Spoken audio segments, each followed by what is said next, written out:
Good afternoon, everyone. This is just a sound check for my benefit, so feel free to ignore, and I'll see you in just under 10 minutes. Take care.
Good morning or good afternoon, everyone. Welcome to today's webinar, which is all about tethered shooting. So thanks for joining. Today, as we're in the afternoon, or at least where I am, we're going out to the webinar and YouTube and Facebook. So welcome to everybody, regardless of which channel you're on today. So as I said, today everything is all about tethered shooting. So we're going to go through essentially a whole setup and shoot process. Now, this was one of those webinars that I had grander plans for to do in a proper studio and kind of go on the road. But due to the situation we're in, we are using the setup behind me, which you can just see over my shoulder. So you're not going to learn any amazing photographic tips today, but you are going to learn just how to set up Capture One in a super efficient way, automate a lot of things so that the process becomes much faster every time you next need to shoot.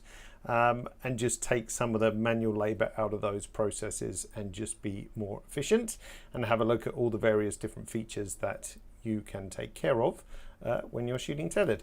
A couple of things just to mention. So we have 60 minutes today. The maximum, I think, may be a slight lie, just because we have quite a few things to go over, and there'll probably be more questions on the various different channels.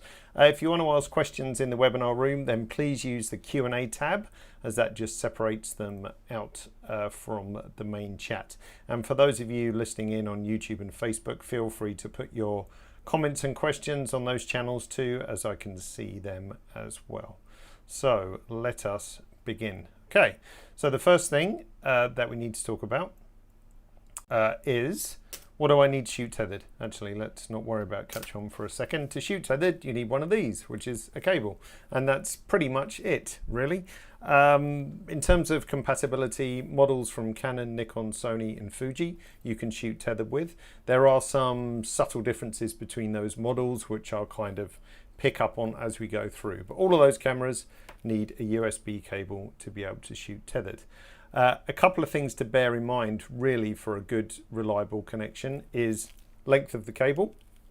Now you can buy extremely long cables out there, but sometimes they kind of go outside of the USB recommendations, and that can lead to, you know, drop-offs, connection going, slow transfer speed, all of those kinds of things. So any issues that you have in terms of maintaining a connection is normally down to this guy. Regardless of what you do, if you're still struggling to get a good connection, then it could be that your computer is just not giving enough power over the USB cord. And the cheapest thing to invest in then is a powered USB hub, or of course Tethered Tools also make a product that also boosts the USB signal, and this is also a Tethered Tools cable. Now another thing to keep in mind is how to secure the cable at either end. USB connections are not super well engineered, to be honest. They don't go that far into the camera, they're not mega secure. USB-C is probably the best thing. But some of the older USB connections are not great. So I've got a Canon 5D Mark III just sitting over my shoulder. I don't know if you can see it, not quite. And that has USB 2, and it's really not a super awesome connection. But one thing I can recommend, and what I've got actually on the bottom of the camera behind me, is one of these, a little tether block, also from Tethered Tools, which just secures the cable in place. Now the only caveat with this, if you're clumsy and you trip over the cable, then you could bring the whole lot down. So, but anything you can do to kind of take the strain off that connection, and there's a bunch of various other products out there, that's just one example, definitely helps. Anthony and a couple of others were asking, have you tried the wireless from Tethered Tools? I haven't personally. I know a bunch of people who have. It's working good for them. But just have a look on Tethered Tools pages for compatibility with operating systems and so on, and give it a whirl. But it's not officially supported, or at least wireless direct to Capture One isn't officially supported, but there is the Tethered Tools solution. Okay, so that was a little note about setup procedures. The only other thing you really have to check in Capture One, if you go to your preferences and to the capture tab, just check your provider is ticked on. Now you don't have to turn off the others, there's no conflict or issues or anything like that. Just make sure your provider is checked on. So checklist is good quality cable, make sure it's not too long. If you have any issues with connections dropping out, shorter cable or use a powered USB solution, and I can confidently say you're not really going to have any issues with that. Okay, I've got a bunch of notes, so I just want to make sure I don't miss anything. So let's move on to, okay, we are now in our theoretical studio and we want to get set up ready for a shoot. And the goal for today is to try and do as much as possible that's repeatable and automatic, so that you don't make mistakes as a human being and to make your process more efficient. So I'm going to close this catalog down and we're going to say file, new session. Now sessions work particularly well for shooting tethered. The reasons for that is that everything is encapsulated into one folder, so it makes it very easy to back up and move around. And for a bunch of other kind of workflow reasons, which I hope you'll pick up as we go further along. So we're going to call this, I'm actually shooting, I don't know if you can see it, just kind of over there, there's like a little yogurt fruit cup kind of thing. So let's say this is theoretically for Fruit Magazine. Now, pay attention to what you call your session, because we're going to incorporate the session name into our naming convention for the shots. So this part is important if you're going to follow my suggestions, because this way part of our session name becomes the file name. So that's an easy way to link the two together. So I'm going to say OK, and we've got our brand new session for Fruit Magazine. So if I right click up here and grab this folder, you can see what's created. Now if you're completely new to the Capture One session concept, super simple. It's literally a file management system designed initially for tethered shooting, which is why it works so well. You don't have to use it for tethered shooting. If you want to know more about sessions, you can watch a webinar a couple of weeks ago, which was really dug into session workflow. But in particular, we're going to optimize it here for a tethered shoot. Now, the default session structure has 4 folders: capture, output, selects, and trash. And the idea is when we shoot, they go into the capture folder. When we process to our final formats, they go to the output folder. We can use a selects folder as a way to determine which are the best shots, and anything we delete goes into the trash. The great thing is it's all in one singular folder. So as I said, it's easy to back up, and we have a little look at a backup solution at the end as well, which just makes the whole process very simple. Okay, now I want to optimize this session a bit more. So before we start shooting, I'm going to build out some extra capture folders. And again, this is something we can automate in the future, so you don't have to ever do this again. So I'm going to make a new folder in here in my Finder, and we're going to call this lighting test or lighting setup. Just a place where we can put all the kind of crappy shots which aren't going to interfere with our actual shots to get our lighting composition all in correctly as well. Oh, look, there's someone from Tether Tools. Let's say, hi Tether Tools, everyone. Thanks for joining. And to continue on from this, I'm going to make another shot, and we're going to call this shot 1, like so. And then we're also now going to call this shot 2.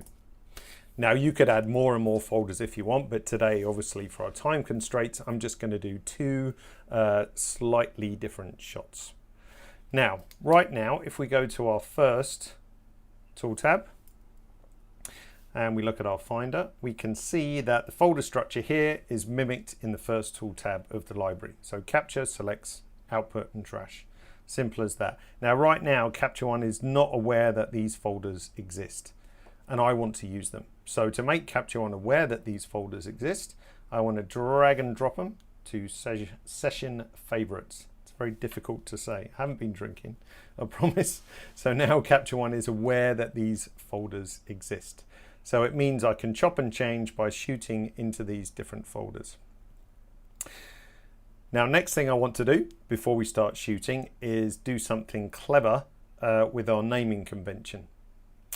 So we're going to automate this as well. So as we advance through doing our different shots, we don't have to worry about remembering to rename or anything like that. Again, taking the human error out of the equation so you can get on and work nicely. So going to our first tool tab, this is the tethered tool tab or capture tool tab, where everything is related due to tethered capture. So I'm going to bring out the next capture naming tool so you can see a bit easier and look at what the format is here. Now this is the default format, which for me isn't particularly helpful. I saw a question from Ken earlier asking about this file extension. We just use a sample file extension.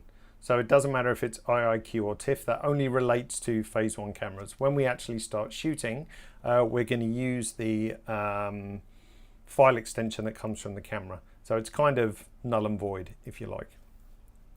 So I'm going to change this naming convention. So we're going to click in this little box here, and this allows me to change my naming format, which uses a bunch of different tokens.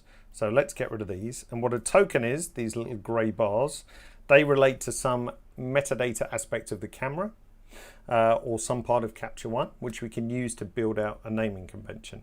So the first one I'm going to pull out is a strange one called document name, which is the name of our session, which is why I said it was important earlier to name your session smartly or correctly, so we can use that as part of our naming convention. Next thing I'm going to pull out is collection name.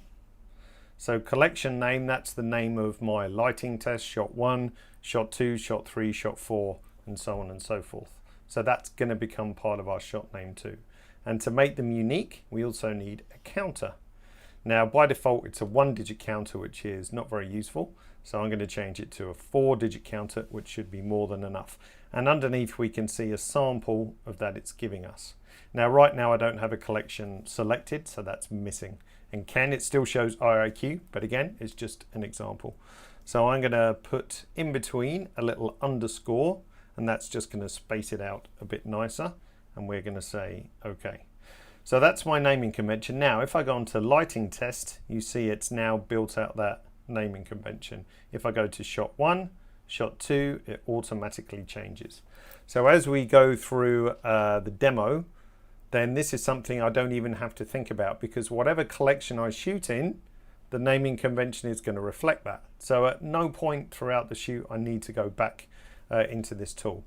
Now again, you might be thinking, geez, this is a lot of setup, but we're only going to do it once, because we're going to save all of this as a preference, which you can repeat on your next session. Okay, a couple of other things I'm going to do before we shoot. We are going to shoot today, don't worry. Let's put next capture naming back, and let's add a couple of session albums. Now I'm going to add some more smart albums which are going to sort my pictures for me. So first of all, let's make a smart album, and we're going to call this my first picks. So when we're culling through the photos, the kind of the shots that we're picking out first of all, thinking, this is probably okay, this is probably okay, this is probably okay.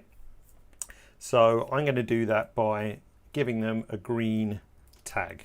So I'm going to put this in brackets so I know what this smart album is doing. So just a green tag. Now I can use a preset here, which is going to be my little green tag preset here.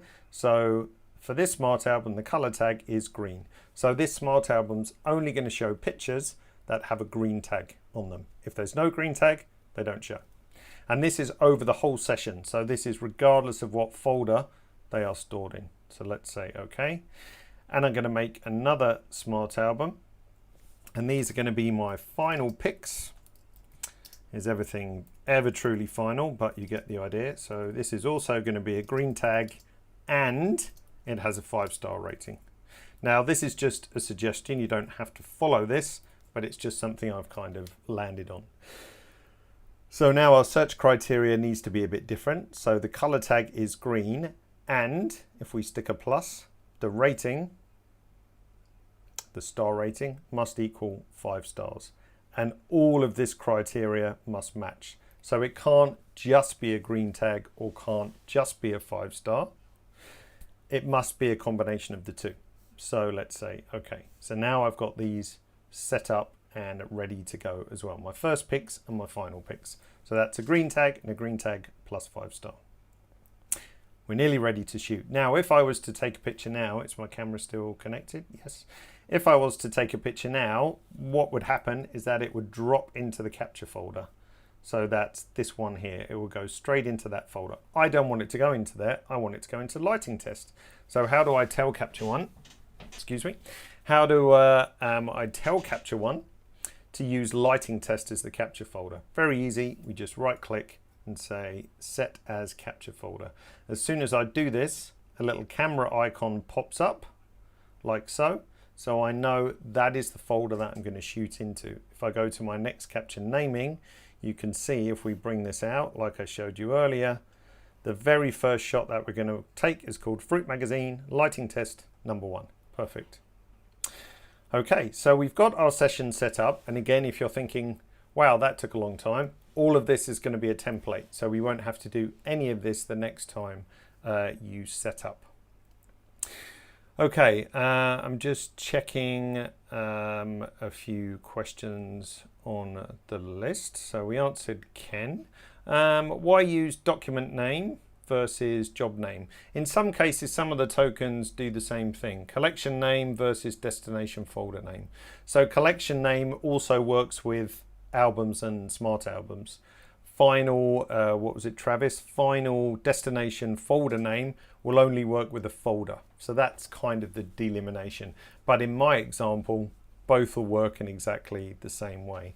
Job name is different because you have to specify the name down here. Whereas if you use the document name, it will pull the name from the session itself. So minor difference, but to be honest, Travis, if you used either, you'd kind of end up with the same outcome. But just be aware of how they behave differently. All right, so we've done our lighting test, so let's take a picture of my fantastic setup. Now to take a shot, if we go into the camera tool, the large button here, if I take a shot, then it's going to come straight into Capture One, as you can see. Now the camera tool is pretty intuitive, obviously, how it works. Anything that's lit up I can change. So I can check my battery level indication here. I've customized my toolbar by doing a right click and then dragging the battery icon up here, so I can always keep an eye on my battery level, which is very useful. Anything that's lit, I can click on it and change the value, and that just synchronizes with the camera. A couple of different caveats with differences between Canon, Nikon, Sony, and so on. On Canon and Nikon, if I go into the aperture, for example, and I just close that down 1/3 of a stop and hit capture, that works fine. I can do that. And if I go back here, you'll see on Canon and Nikon, you have a complete list of the available apertures for the given lens that is attached. Now, if I was on Sony, for example, we can only tell the camera to go up or down. So we can only say, go up 1/2 a stop or down 1/2 a stop, or up 1/3 or down 1/3, depending what you've got set on the camera. Same with shutter speed, we can only say go faster, go slower. So this camera tool, you might see some differences between the camera depending what manufacturer you're using. Now in the case of Canon, it's a physical button that determines the exposure mode. So unless I change it over here, so if I go to aperture priority, you can now see it says, where are we? AV on the camera, like so. If I go back to manual, there we go. Now it will sync back to manual again. So just be aware of those differences. Now, if you're a Fuji shooter with a mechanical Fuji like an X-T3, X-T4, X-T2, something like that, we cannot physically, obviously, override the mechanical dials and things. So some of the functionality you can't do because there's no way we can tell the camera to ignore what's set on the dials and do it from Capture One. Unfortunately, it's a limitation of the firmware. If you have a GFX 100, which has the virtual dials, then you can do that. So there's a few other kind of various differences. So just be aware on your camera why some things work on this and why some things don't. Alrighty, so the next thing to do is obviously our white balance is off. So I'm going to grab my grey card, and this will kind of introduce us, handy grey card. This will introduce us into how adjustments work for the next capture. So if we take another shot, and the grey card is here, and we go like so, and we click on here, then obviously I've got my grey balance. Now we've dealt with next camera naming and next capture location. Now we come to next capture adjustments. So the way it's set up in Capture One by default is that whenever you make an adjustment to a photo, it will carry over to the next one. So if I do another shot, then my white balance is going to carry over like so. So you can see here was it unwhite balanced, we made a white balance, we took the next shot, and now that carries over. And that's really the most typical way to work with Capture One, or the most common way. It's very rarely people use it in a very different way, because generally we want to copy from last. We want to shoot, we want to make a little tweak, we want to make an edit, and then we want that to carry over to the next shots. So if you want to change anything else, you can do so in next capture adjustments. You can add a style, for example. You can choose what you want to copy from the previous one, and so on. But 99% of the time, we're wanting to kind of mimic this behavior. So if I wanted to do further adjustments, for example, so let's just whack in a bit more contrast. Let's have some clarity. Oh, sorry, other way. Let's have a little vignette, as I can't do it with lighting, as we're limited here. And let's just open up the blacks a tiny bit, not too much, just get a little bit more in there. So now if I took another shot, and a handy shortcut, Command or Control K on your keyboard, and then that will just shoot and bring it in, and you see applies those adjustments like so. I saw a comment from Ken about Fujifilm, that you can set it to auto. It doesn't necessarily work in the same way that you would expect for Canon and Nikon and so on. So by all means try, but unless you're on like a GFX 100, it's not like that fluid interchange that's possible with Canon and Nikon, I'm afraid. But take on board Ken's suggestion and give it a go. So we've set up our session, we've set up our folders, we're dialing in our lighting. The next thing that we might want to do is check on our focus. So obviously after we shoot, we can grab our pan tool and we can zoom into 100% and check how it's going. Looks fairly good, but what if we need to really critically focus? And this is where live view comes into play. Just checking I haven't missed anything on my notes. Nope, good. So if you want to do live view, click on the live view button, mirror pops up on the camera, and then now we have live view on the screen. Now again, what's available in live view is going to be sort of slightly dependent on your camera model. For example, if I try and white balance on this one, I can't. So Canon doesn't let me, unfortunately. You might find it's different with Nikon. But the live view is super handy for dialing in focus, and also for various composition aspects as well. So you can see here we've got camera focus with a bunch of different arrows here. Now this comes into its own when we zoom into 100%, and then we can see max detail on the camera. Now of course I can reach over to the camera and try to tweak my focus, but because I'm on a macro lens, then it's, you know, it's super wobbly. I'm not on the most, you'll laugh if you see the tripod I'm on, so I'm not going to show you. So it's not the most stable, and of course if you want to make really critical focus, it's kind of difficult. And this is a fly-by-wire lens, so it's sort of a bit annoying to use as well for tiny movements. So what we can do is use these guys. So these jog the focus by a certain amount. So if we click on right arrows, then that does obviously a big focus adjustment going further behind. If we click on this one, that does a big focus adjustment coming nearer, and 2 arrows is slightly smaller, and 1 arrow is a really fine adjustment. So if I want to nail my focus on head blueberry here, then we can tweak just very carefully. Now with Canon Nikon models, I can zoom in and out of the live view window within Capture One. If you're on Sony and possibly Fuji, I can't remember, you might have to zoom it on the camera itself. So because all we can do is read, if you like, the live view output that the camera is given, and we can't control it in any way. So you might have to physically hit the button on the back of the camera to zoom in. But it's a really nice way to be able to nail focus. Another thing that you can also look at is the live view focus meter. This is good if you're working with tilt and shift, or if you want to check focus in a few different places simultaneously. It says use this cursor tool here. So if I grab that at the top of the live view window, then I can put on, say, a focus window here and then one down here. And the further the lines are across to the right, the sharper the photo is. So you can see around number 1, we've pretty much nailed that. So if I just defocus this heavily for a second, you can see now that meter drops right off.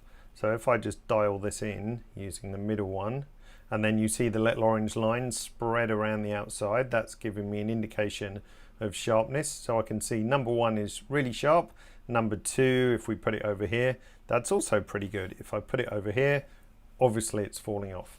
So if you're trying to optimize focus across a couple of different planes, that's really handy as well. So let's close those down. I'm going to zoom back in to 100%.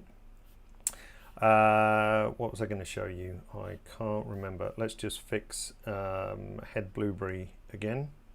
Oh, that was it. Depth of field preview available on some cameras.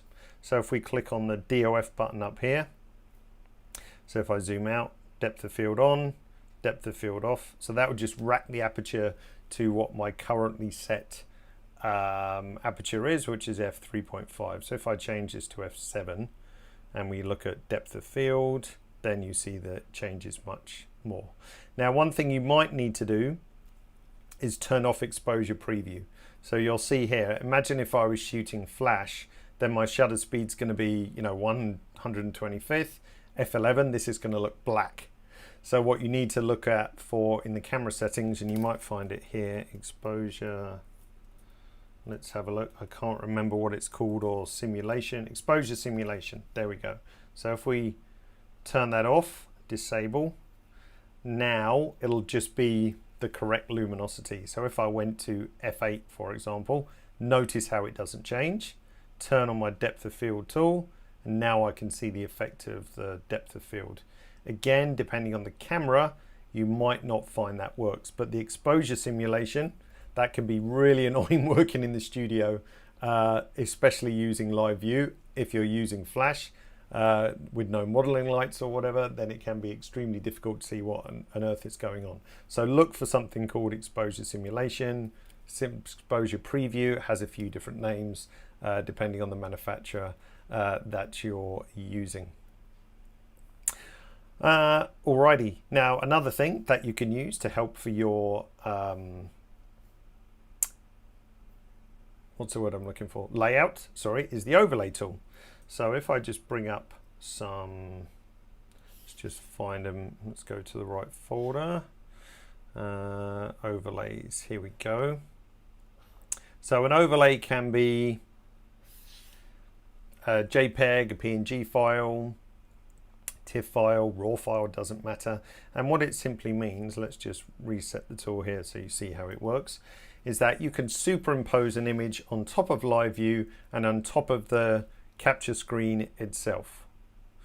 So if I grab one of my little PNGs here, and PNGs are useful because then they work with transparency. So if I drag that to the overlay tool, then I get my PNG on top, so I can bump up the opacity.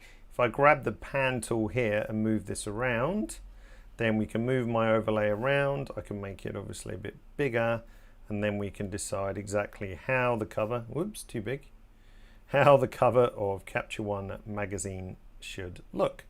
So if you are needing to fit to packaging, magazine, or just a rough idea, or working with anything else, then that's a really sort of nice way to do it. Oh, I just saw a note from Terry, Fuji zooms in remotely, so that's good news for Fuji. I know early on it didn't work. In terms of the frame rate of live view, you'll see if I just stick my hand in, depending on the frame rate of your webinar, you see if I just want to adjust this slightly, move it around, that I get really nice real-time feedback. Now if I turn overlay off, also what's quite handy in live view, of course, is if I want to throw in a cheaply made reflector, I can also see what that's doing with the modeling lights, or if, whoops, reflectors in too much. So we can do little tweaks like that as well. Or if I want to put my food styling hat on and then add, it's all where it's all going to go badly wrong, isn't it? I stabbed it. If I want to do that, then obviously you can direct and see how it's going with your stylist as well. That doesn't look too great actually. This is where we're going to get all OCD on ourselves. There we go, top of the blueberry, fix that. Got our reflector in, like so. So there's a couple of handy little uses for the live view as well. Now let's just check my focus that I didn't totally screw that up. So let's change my pan tool back to pan, zoom in. Yeah, well, I've nudged head blueberry a bit, so let's tweak that, wrong direction. You can hit AF2, but I think the middle of the camera or the AF point is not focused on champion blueberry there, so that's it. So loads of really handy useful features in live view. Let's close that down. Let's just do another shot. And then that looks good. I can check my focus. Live view wasn't lying, so that's perfect. Just looking at a couple of your questions. Terry says Fuji does nicely. That's good. Jonathan was asking, is the tether block compatible with an Arca Swiss tripod plate? I'm pretty sure it is. Let's bring, if Tether Tools, if you're still watching, give us a shout. But I'm pretty sure on the one I have, it does have the indents for Arca Swiss. But Tether Tools, if you're watching, let us know. I'm sure it says on their product page. Tell you what, I've got a link for the product page, so we can put it in there. Champion Blueberry, I see Tether Tools says. So yeah, Tether Tools, please let us know if that's possible. Does the focus mask work in live view? It does not, no. So if you are using the focus mask, so if I turn the focus mask on, then you can see where my plane of focus is on Champ Blueberry, as we say. So you can see that, but you can't see it like as a focus peaking in live view. But then you can zoom into 100%, so do you really need it? I don't know. Tether Tool says, yes it is. There we go. So we've heard from the horse's mouth. So thanks for confirming that. There is an Arca version and a non-Arca version, I think. Terry, I saw, was saying depth of field doesn't toggle for me. Is there an on-off? Can be camera dependent. So you can always drop a note to support saying I have this camera model and this isn't working for me. So you can always reach out to support. There's loads of little minor differences between the two.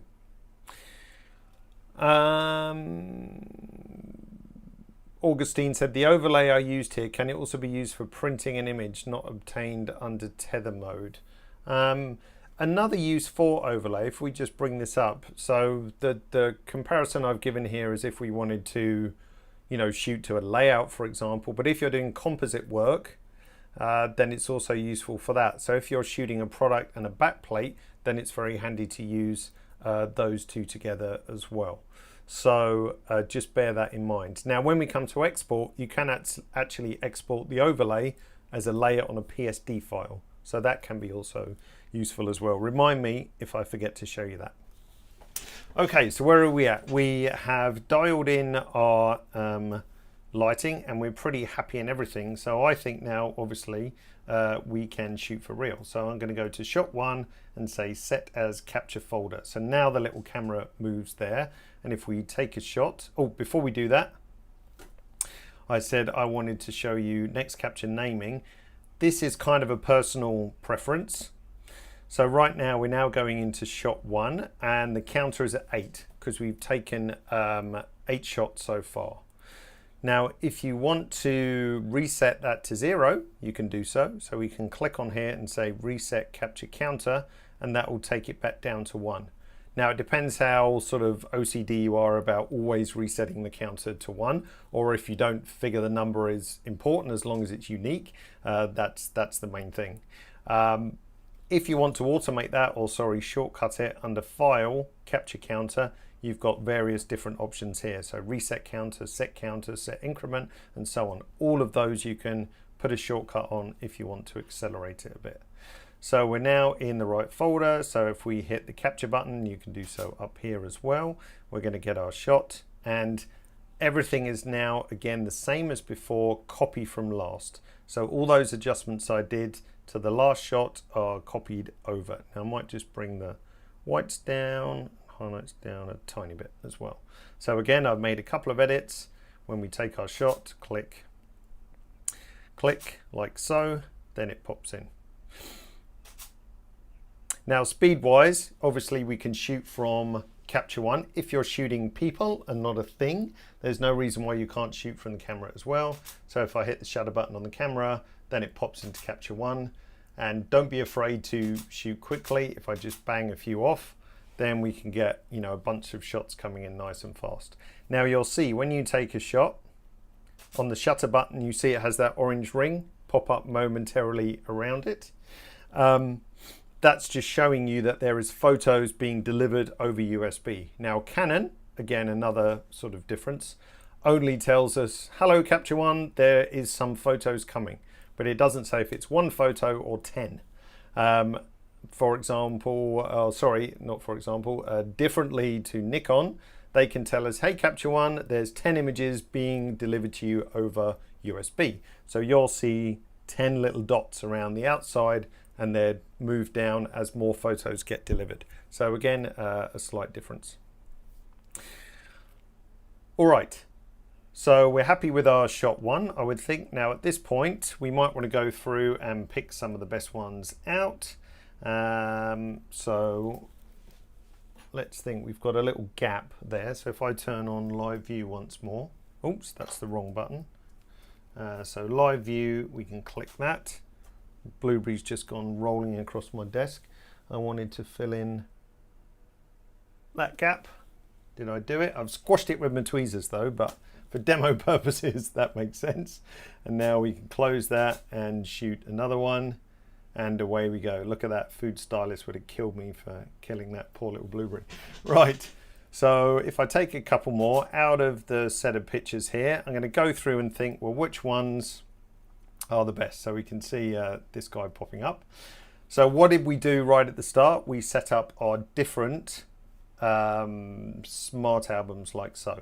So my first pick is going to be a green tag. So I can either click here and say green, and that will just mark it as a green tag, or I can use a shortcut. My shortcut for green is 7 on the keyboard. That's first on the numerical keypad on the left hand side. So I can think, well, do we prefer one with bruised blueberry, or do we like this one? So I'm going to mark that green as well. And the rest of these are kind of identical as it's static. So I'm just going to have these two as my possible final picks. We'll worry about the rest later. So for the next part of the demo, I want to try and get a bit of action in there, which is probably going to end in tears, but let's see how it goes. Alan says, do I get to eat the blueberries afterwards? You bet, as I painstakingly made this earlier. Just checking your questions. Can you change the focus point with Capture One? Leon was asking. No, it's not possible actually.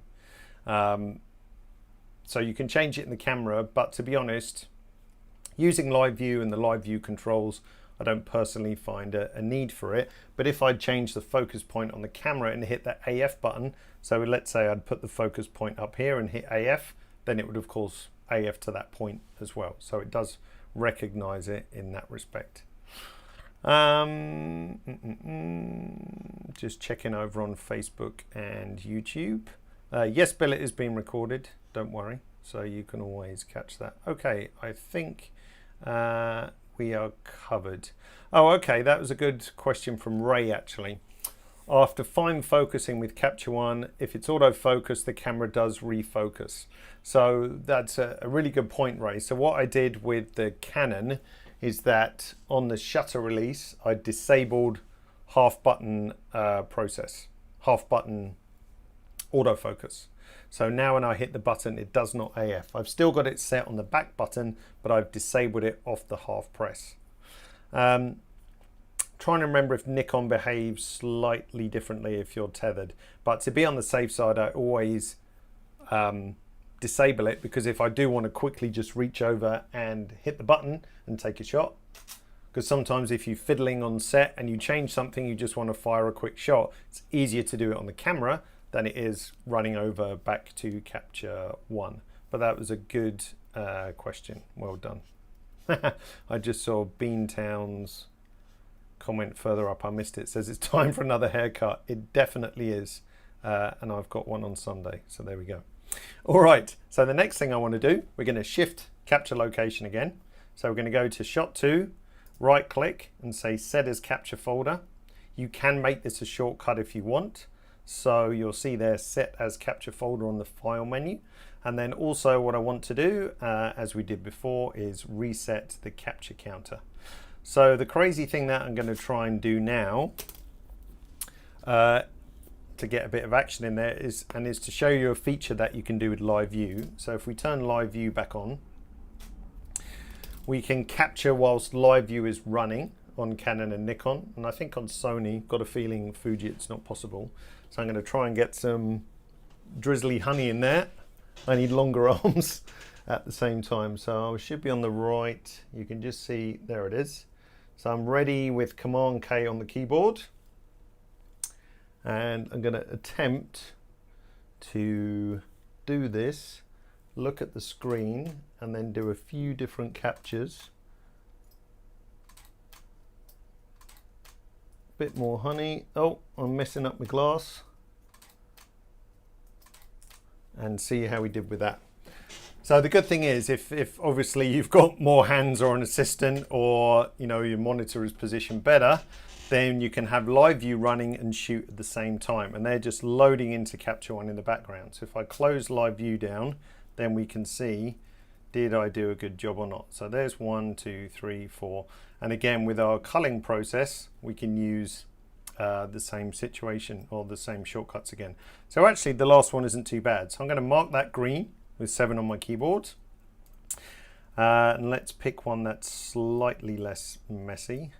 So if we were doing this for real, I'd have to reset everything again. So let's say maybe that one's okay.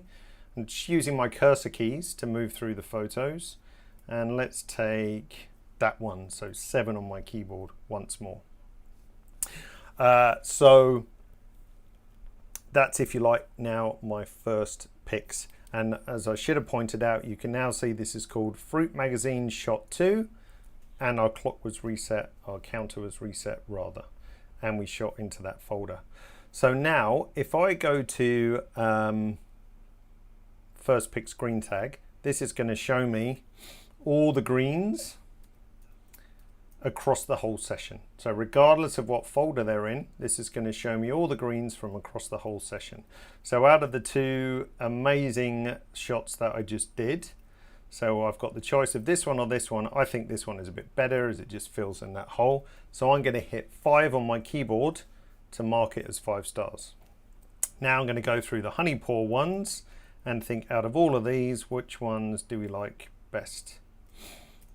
Not my finest hour in terms of my skills of honey pouring, so let's go for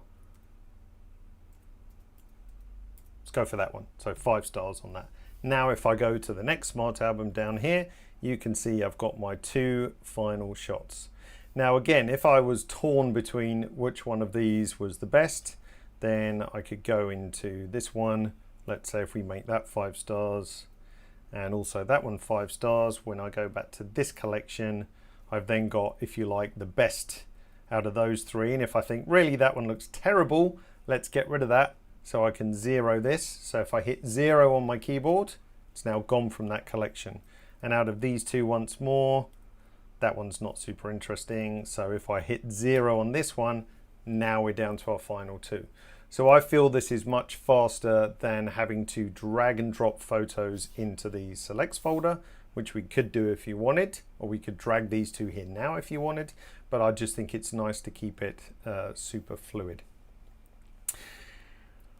All right, so we're going to have a look at Capture Pilot. I saw Miguel was asking, and just checking the notes for the last things to do. So the last thing we need to do is have a look at Capture Pilot. Obviously exporting as well, because there's some cool tricks we can do for that. And also in terms of backup and checking the time, we're actually doing all right. So Capture Pilot. So let's just switch to a folder with more shots. So let's go back to shot 2. And now in our Capture Tool tab, you'll see the last tool down here is called Capture Pilot. And what Capture Pilot is, it's an OS app, iOS app. So I've got my iPad here, which I can share the screen with you in a second. And what that does is allow us to give just another way to remotely view the shoot. And when I say remotely, you have to be on the same network. So my iPad is on the Wi-Fi network here, and my computer here is on the wired network, but they're obviously going back to the same router.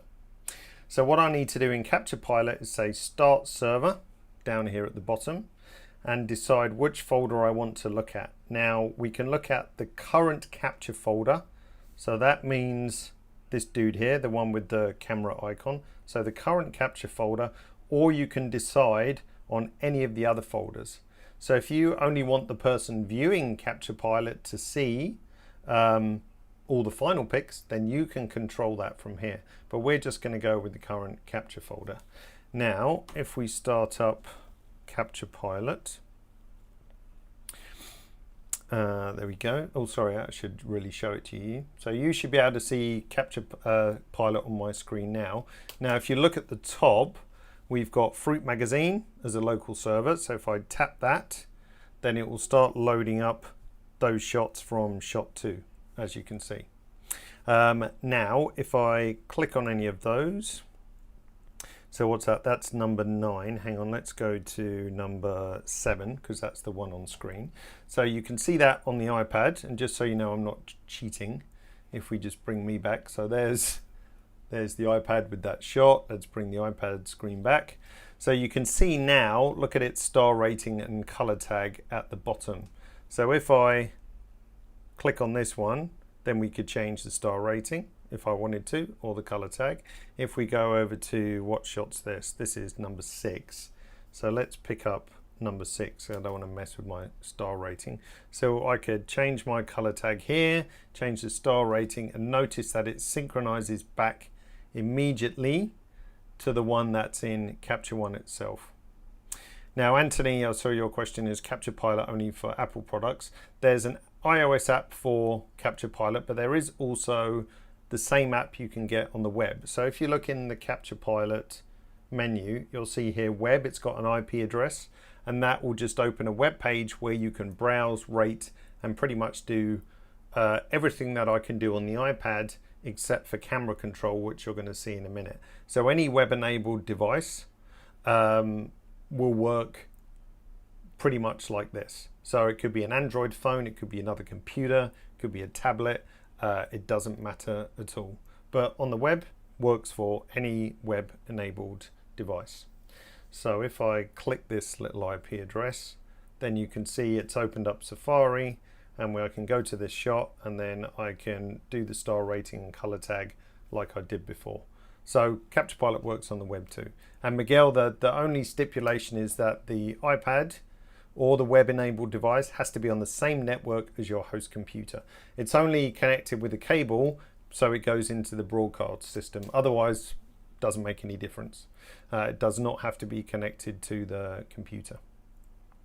Okay, now the other snazzy thing that we can do, let's just clear that rating, is that we've got camera control as well. So you can see pretty much the same functionality that we had with in Capture One itself. So it's just the little camera control that pops up in the corner, which is pretty neat. Now speed wise, in case you're wondering, am I on the right? Yep, shot 2. Speed wise, in case you're wondering, if I tap capture, then it's pretty much instantaneous, and you can see it pop up in the Capture Pilot app and on screen in the computer almost at the same time. In actual fact, it's pretty simultaneous. So again, if you want to see how quick it is, so here's the capture button. You might be able to hear the Canon behind me, and away you go. So that's also handy. Like if you're working solitary in the studio and you're messing around on the set, especially something fiddly like this. I've made a right mess now, haven't I? Something fiddly like this, then you can work on set, you know, hit the button, okay, I need to move that reflector a bit, or that blueberry is in the wrong place or whatever, then you can do so quite nicely using Capture Pilot as well. Now this is a very topical question which a couple of you have asking. Can the client be far away at his office and watch the images in the web version? If you know how to hack around a bit on your router, yes, but it's probably not something which is easily achievable without a bit of kind of networking knowledge. There is a little application called ngrok, N-G-R-O-K, which is kind of gives you a funnel to do those sorts of things. But again, it probably needs a slight bit of knowledge to do so. But I do know a few people who've done it with those kinds of web tools, but it's not something that's natively built in. But it's a good idea. Can you disable the capture function? Yes. So if you don't want your client saying, haha, I can take a picture, isn't that fun? If you go into mobile, you can see all the options here. So you can turn everything off if you only want them to be able to view it. Okay, so if you want to disable rating, color tagging, messing around with the white balance, capturing, then you can just turn all of that off. Vivek says, do you mean that the computer and the iPad should be connected to the same network? Yes. So the iPad and the computer must be on the same network. Now, again, if you want to do some kind of remote stuff, then it requires you having a bit of networking knowledge, hacking your router, using a service like ngrok to make that remote connection. But it's not something that's natively available. But yes, don't worry, Don, if you don't want people taking shots while you're in the studio, then yes, you can definitely disable it. And Matthew, I saw, asked that question as well. Okay, so we've done our amazing shot. I say amazing. So we've got our final pics, our last two shots. Now we want to be able to export them. So let's talk about those. I saw Passy was asking what's the name of the network app. ngrok, N-G-R-O-K, ngrok. It's basically a little app for testing iOS apps and web apps and so on, and gives you kind of a virtual web funnel. I'm not an expert on it. Probably neither is our support department, so please don't bother those guys. But if you know anyone with a bit of network knowledge, then they might be able to help you. Okay, so now we need to export. So what can we do to make this process more efficient? So let's just bring up our Finder for a minute. Sorry, let's go to this one. It's over here. So I'm just going to put Finder over here so we can kind of see what's happening at the same time, and go to our output folder.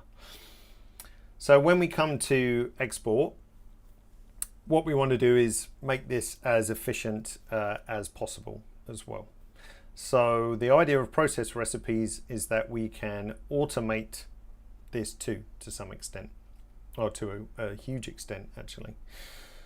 And the idea of process recipes is that we can run more than one recipe at a time. So we could have a TIFF and a JPEG at the same time. They can either go to unique locations or they can go to a centralized location, and we can automate the creation of subfolders and a whole bunch of other clever stuff as well. So let's take a scenario where, first of all, I want to have a full-size TIFF. So let's make a process recipe that gives you a full-size TIFF. So if I make a new recipe, let's call this TIFF full size. And the tool underneath, this is where we define the parameters or settings for that particular recipe. So I said I wanted TIFF. Let's do 8-bit, sure, that would be fine for a demo. Uncompressed, profile is going to say the same, and our scale is fixed to 100%. So nothing fancy there. And the output location is determined by the output folder. So that's this guy here in our session.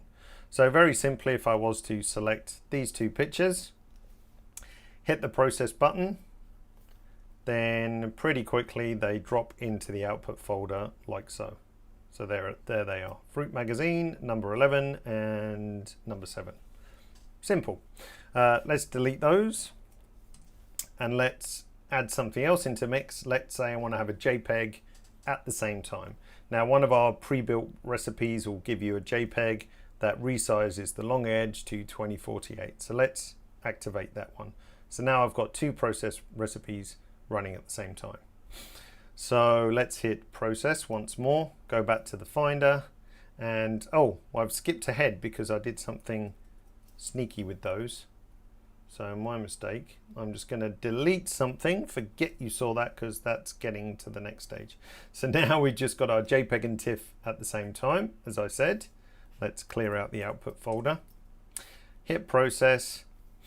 And then now we've got our JPEGs and TIFFs popping in, as you can see. So number 11 is a JPEG and a TIFF, JPEG and a TIFF. Again, fairly simple and straightforward. Now the only disadvantage here, now in this case,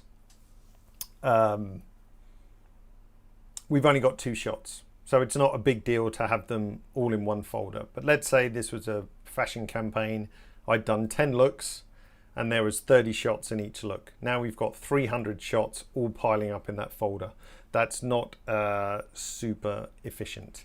So let's get rid of that again and show you another trick. So in the output location tool, we've got a subfolder field where we can simply manually define the name of a subfolder if we wish, or again, we can use tokens like we did with our naming convention.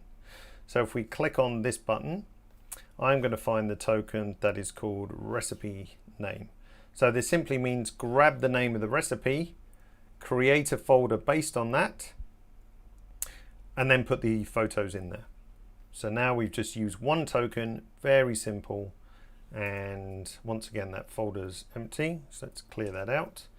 And we've got our 2 shots and let's say process. So now we've got a folder called JPEG 2040 for web use and TIFF full size and our 2 shots there. So that's just tidying it up a little bit nicer.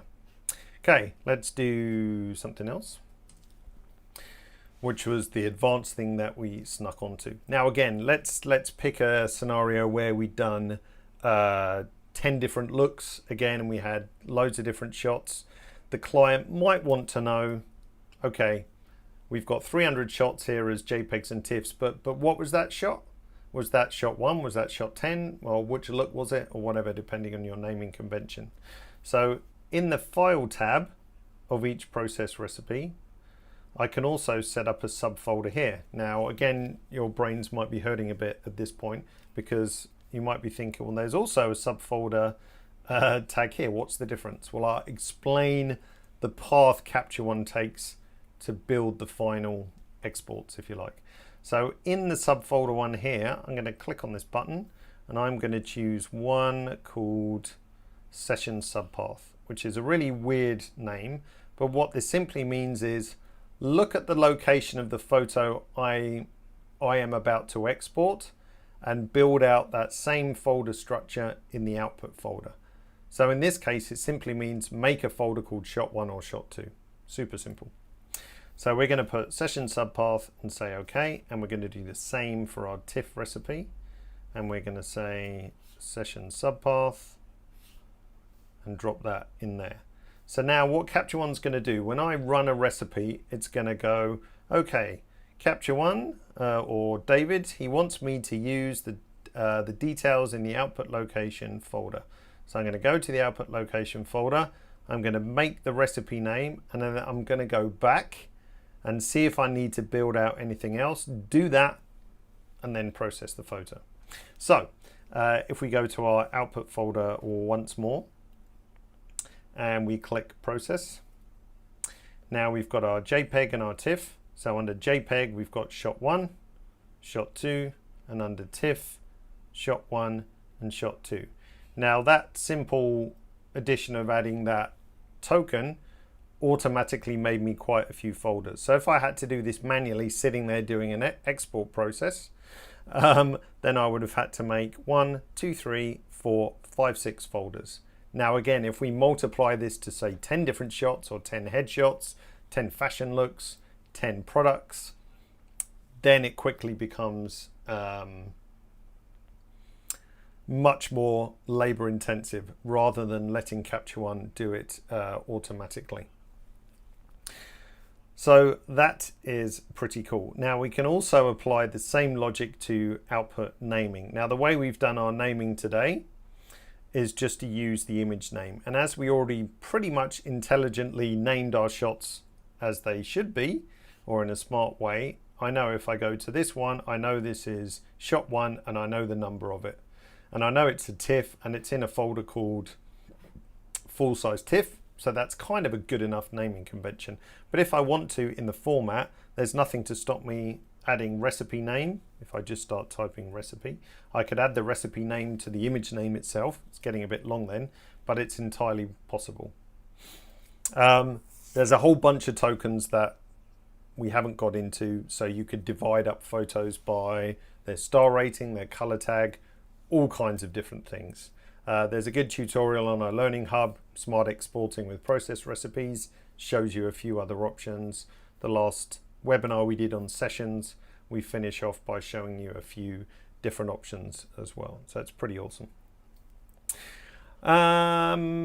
Let's see. What's Rui's question? I'm shooting for a cookbook. We're doing 5 sessions. There's only me, the chef, and the stylist and the designer.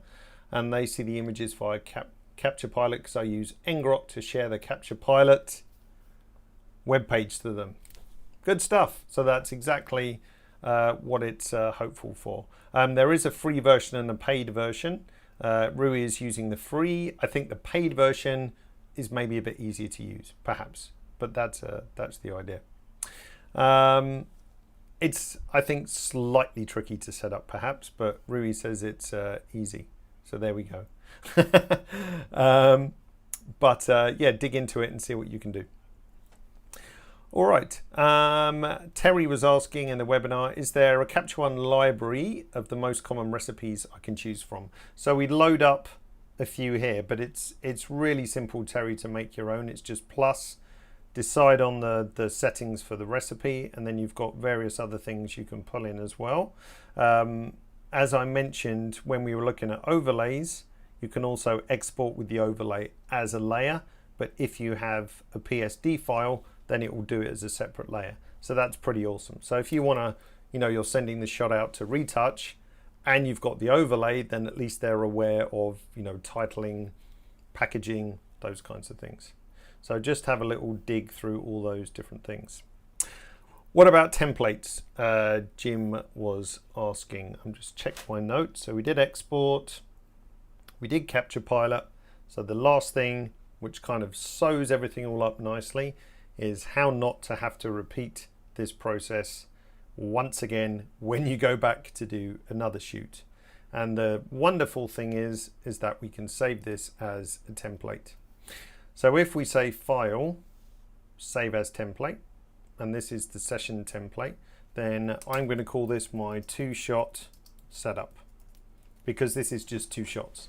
So this also means you could save more than one template. You could have tons of templates if you like, for 1 shot, 2 shots, 5 shots, 10 shots, one for headshots, one for product, one for fashion, depending how your naming conventions are, and we say save.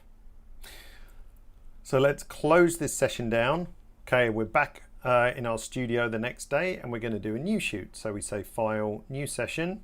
Today we're shooting for Veg Magazine, funnily enough. So let's choose that.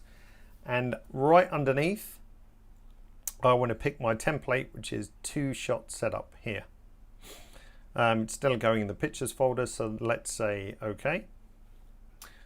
Capture One kind of starts up in an instant. First thing you're going to notice is that we've got our smart albums made. We've got our 3 different folders made. Now shot 2 is set at the capture folder because that's how it was when I saved the template. So before saving the template, just set your capture folder to the desired one. If we look at this session in Finder, you can see we've got lighting test, shot 1, shot 2. Everything is set up. If we look at our naming convention, Then we've got our, let's just choose a collection, lighting test. If we look at our next capture naming, if we expand this out so you can read it, that's already set up as well. I also believe, I can't remember, it will set what you had chosen in Capture Pilot too. So there's a whole bunch of setup things that you will not have to repeat again. So now you are simply ready to shoot. Certainly if you targeted lighting tests like I should have done, then you're ready to go, take a shot, and then get going. You've got all that done correctly. Now, of course, once before you shot, if you wanted to change the folders, you could, of course. You don't need to update them in Capture One. So if I knew I was going to shoot, I don't know, shot one was going to be, let's rename this to shot one was going to be carrots, like so, then you see straight away it goes and updates into Capture One as well. So that's you know, a massive time saver that it takes you to set up your session. So I certainly hope you find that bit useful. Okay, and the final thing that I wanted to show you, let's just open up Fruit Magazine again. It's going to say open that. There's often a discussion about backup. What's the easiest way to back up? Can I back up to my memory card in the camera? Some Sony and Fuji cameras, you can shoot to the memory card at the same time.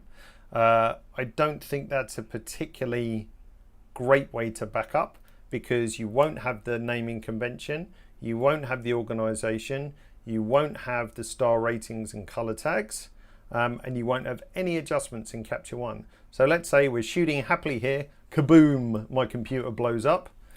And I say to the client, I'm very sorry, but we do have a backup on memory card, but unfortunately all the selects you've made for the past 2 hours are lost, and I need to re-import everything and get this all set back up again.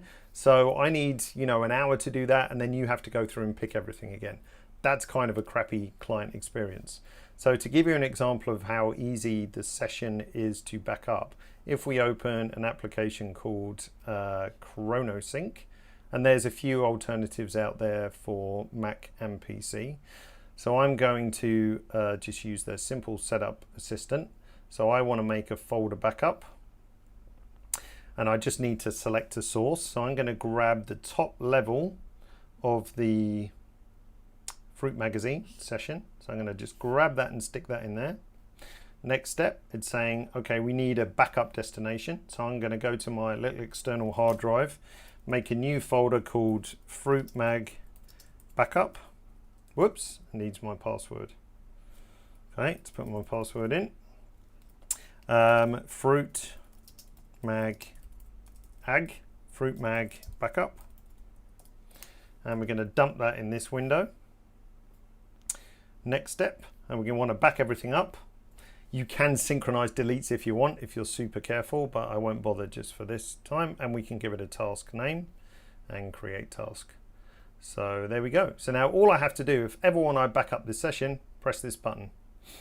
Now this is going to be relatively quick because it's an SSD drive. It will scan the file, bang through all the shots that we've done, and jobs are good. So now if we look at my SSD drive, I've got an exact replica of that session. So kaboom, if my computer blows up, then we are ready to pick up exactly where we left off. Now the way this backs up is intelligent, so as we shoot more shots, it doesn't copy the entire data workload session again. All it does is copy the new stuff. So that's super handy. Now to prove a point, if I close this session down, if I go to my hard drive and pick up this and just double click, this is the backup that we just made.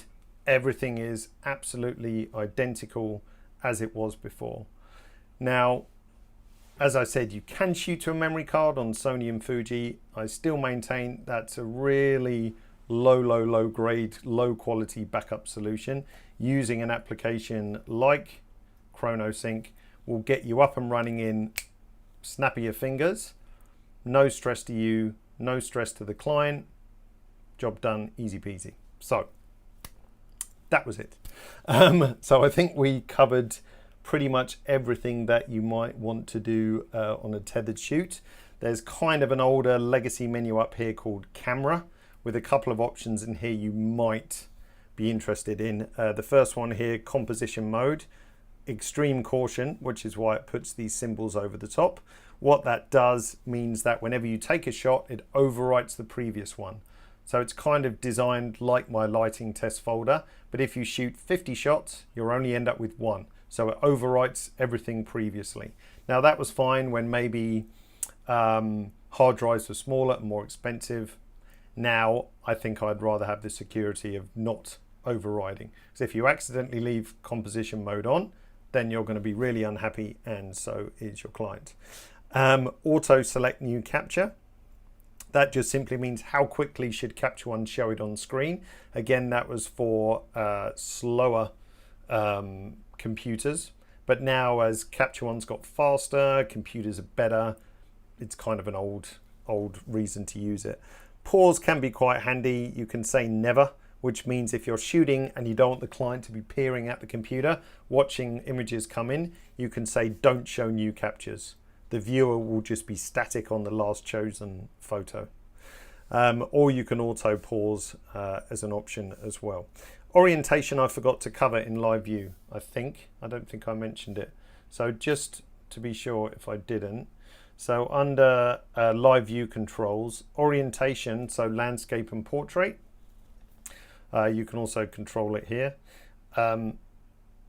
Default uses the camera's sensor. Now 99% of the time that works fine, but if the camera is overhead, like you're shooting folded fashion or flat artwork, sometimes it can get confused and it will jump around, or it won't be set to the right orientation. So here you can just choose exactly the orientation that you should have, or default uses the camera's sensor. Okay, that was definitely the last thing to mention. Finish off with a few more questions. ChronoSync, does it work for catalogs and sessions? It works for anything. It's a very intelligent program. I literally showed you a demo of it in its most basic form, but it can back up anything from any source. It can synchronize folders across a network. So if we had another Mac in a different location, and we wanted the session to be synchronized across the network to that, ChronoSync could do that for you as well. It can make bootable hard drives, tons of stuff essentially. I just picked it up on a trial, but I think it's relatively inexpensive for what it does. Pavel, regarding your Nikon remote, I don't know. I would drop a note to support and ask them, or also Nikon as well. Jorge was asking, Capture One will never copy the files to Tether and the CF cards. It does, but it's camera dependent. So some Sony models, some Fuji models, but not for Canon, not for Nikon. And as I maintain, ChronoSync just blows that kind of solution out of the water. Let's see. Okay, I think we are pretty much there. Let's see, that was a good question from June. Do you have to use your internal hard drive, or can you use an external hard drive? Absolutely nothing wrong with shooting to an external drive. Just bear in mind the performance of that external drive. I could shoot to my external SSD as quickly as my internal. There's no difference in performance. If you had some ancient cranky old USB 1 hard drive, it's going to slow it down. Is there additional risk? Probably not in this day and age. Should you back up to another external hard drive? Yes, you should. So, can we set the backspace bar to shoot the camera? Oh, I don't know. Shall we try? I don't think you can assign the space bar. So capture. So let's try it. So if I hit space,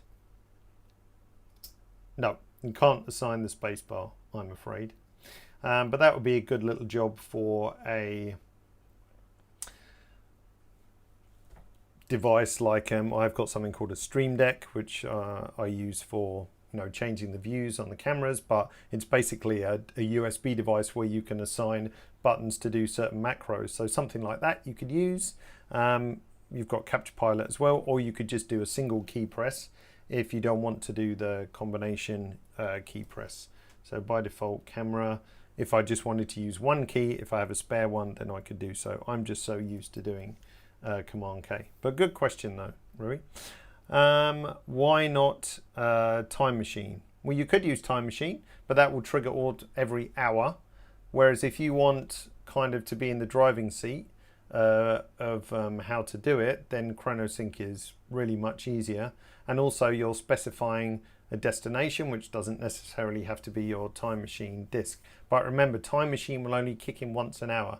You might shoot 100 shots in no time at all. So then you've got to manually remember to trigger Time Machine, which you could do as well. I just think ChronoSync, with its ability to synchronize deletes as well, could be really nicely. Oh, ChronoSync, mirroring works better than backup. There we go, good tip from Travis. So in ChronoSync, when you have different options, we've got synchronize 2 folders, I guess. That's probably what you're suggesting, I would say. So, but very powerful and very simple to use. Let's see. How can I restore the crop changes made in a frame to the next picture? Oh, you might find that check in adjustments clipboard under auto select. You might find it has adjusted except composition. So adjustments clipboard, click on the little 3 dots and go for adjusted except composition. By default, we ignore the crop. So I've got mine set to adjusted, which is why my crop would come across. Good tip from Tether Tools as well. Also a great app. I use Carbon Copy Cloner. Again, very similar to ChronoSync. There's lots of choice out there as well. And Otto says, how can convert to DNG when importing? I don't know why you would want to do that. There's no benefit to converting a DNG when you import into Capture One. It's not like you can export the DNG with adjustments for another application. So perhaps it's one of those options which isn't really necessary.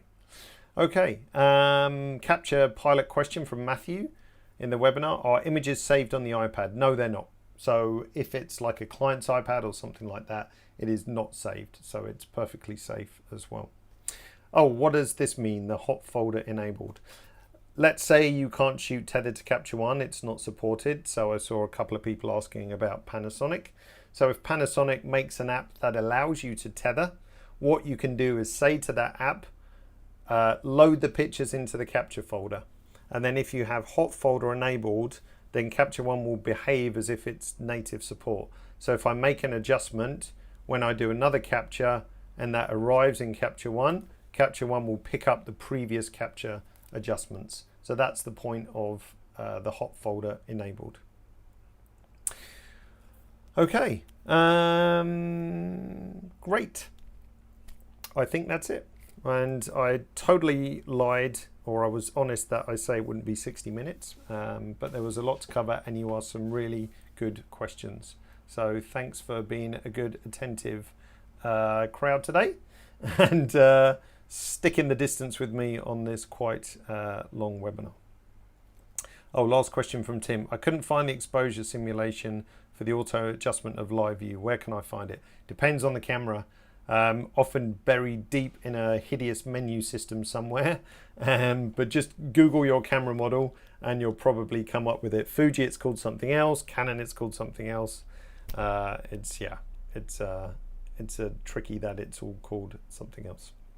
All right, thanks guys for joining us today, and I hope that was useful. The recording will just be straight onto YouTube, so if you want to watch it all over again, then you can do so. So the YouTube link in the webinar room is now active, so you can just go and review that at your leisure. What I'll do is tomorrow I'll add chapters to YouTube, new YouTube feature, and divide up the recording into different blocks so you can fast forward to the relevant section. Thanks everybody, and see you all again soon. Enjoy the rest of your Thursday. Bye now.